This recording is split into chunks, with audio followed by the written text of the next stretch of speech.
আগাছা হয়ে এখন আমরা ব্যাটছড়ার পথে ব্যাটছড়া এদিকে 12 মাইল দিয়ে বেরোবো নাকি সুন্দর। হ্যাঁ, 12 মাইল 12 মাইল দিয়ে বেরোবো। যে একটা সাঙ্গু নদীর উপর সেতু আছে, ওই সেতু দিয়ে যাব। আজকে আমরা আছি 3 জন, রুমু, আমি, পেছনে আছে মিশু।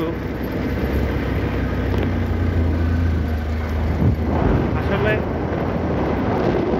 এইসব এলাকাতে যদি পর্যটন কেন্দ্র করা যেত, মানে শত শত পর্যটন কেন্দ্র হইত। এইসব পাহাড়ের উপর থেকে যে আশেপাশের যে ভিউগুলো, আসলে এইসব ভিউ ক্যামেরা দিয়ে দেখানো আসবে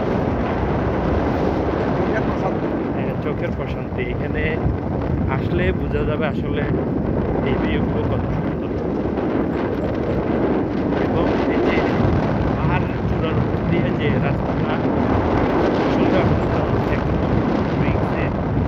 এটা যখন পিচ হবে আর অনেক চমৎকার হবে দেখতে।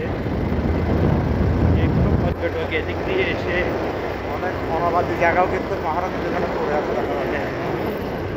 এদিক দিয়ে বাগান করলে বা বাগান করলে আলাদা।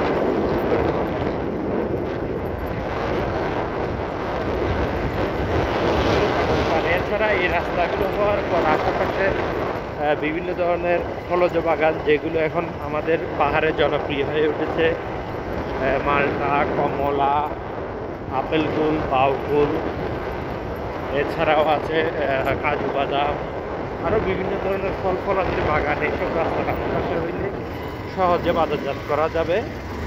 এছাড়া এখানকার যারা আগে জুম চাষ করতো, এরা কিন্তু এইসব ফলজ বাগান করে সমৃদ্ধশালী হতে পারবে। এটা কিন্তু একদম পুরোটাই বোঝা যাচ্ছে। এবং এখানকার মাটিও কিন্তু অনেক উর্বর। এত লম্বা ভিডিও মেশিন হতে হবে।